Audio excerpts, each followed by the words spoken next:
সেনার পোশাকে মাঝ রাস্তায় দাঁড়িয়ে উদ্দাম নাচ। ভারত পাক যুদ্ধের আবহে চরম উত্তেজনা সীমান্তে। প্রাণের ঝুঁকি নিয়ে দেশ রক্ষায় ব্রতী ভারতীয় সেনাবাহিনী।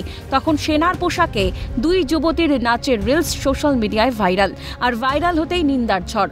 দেশের সার্বভৌমত্ব নষ্ট করার অভিযোগ উঠেছে ওই দুই যুবতীর বিরুদ্ধে।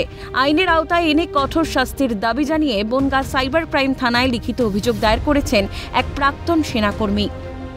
আর এই সব 2 টাকার সোশ্যাল ইনফ্লুয়েন্সার তারা আমাদের সেনাবাহিনীর বিএসএফ এর ইউনিফর্ম পরে রাস্তায় ধেই ধেই করে নাচছে।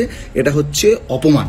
এর জন্য আমি প্রশাসনের কাছে একটা কথাই বলতে চাই, এনাকে আইনের আওতায় নিয়ে আসা হোক। নাহলে আজকে এই যেভাবে মজাক বানিয়েছে, রাস্তাঘাটে নাচ করছে সেনাবাহিনীর পোশাক পরে, এটা আমাদের ভারতীয় মানুষের জন্য অনেক বড় লজ্জা ছাড়ার কিছু নয়। দিন রাত এদিক থেকে গুলি ওদিক থেকে গুলি, দেশের এই যে অবস্থার মধ্যে আপনাদের লজ্জা করা উচিত। আর আমি প্রশাসনের দৃষ্টি আকর্ষণ করছি, এনাকে আইনের আওতায় নিয়ে আসা হোক এবং এনাকে কড়া শাসনের কড়া ব্যবস্থা নেওয়া হোক। জানা যায় ওই যুবতী একজন নদিয়ার হরিণঘাটার দত্তপাড়া এলাকার বাসিন্দা অপরাজিতা গোলদার। তিনি তার নিজস্ব পেজে আপলোড করেন ওই ভিডিও। ভাইরাল হতেই নিন্দায় সরব নেট দুনিয়া। বিষয়টা কেউ ভালো চোখে নিচ্ছে না, ঠিক আছে?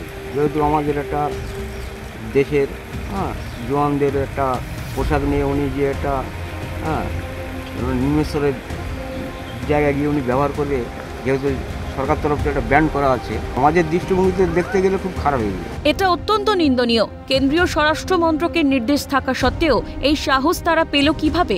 প্রশ্ন তুলে সরব হয়েছেন হরিণঘাটার বিজেপি বিধায়ক অসীম সরকার।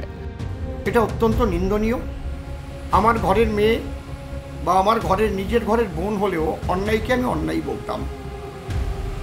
তারা বারবার আমাদের কেন্দ্রীয় সরকারের স্বরাষ্ট্র দপ্তর থেকে বলা সত্ত্বেও এই সাহস তারা কি করে পেল? যদিও সমাজ মাধ্যমের সামনে প্রতিক্রিয়া দিতে চাননি অপরাজিতা। অভিযোগের ভিত্তিতে তদন্ত শুরু করেছে পুলিশ। সেনাবাহিনীর পোশাক তারা কোথা থেকে পেলেন তা নিয়েও প্রশ্ন উঠতে শুরু করেছে।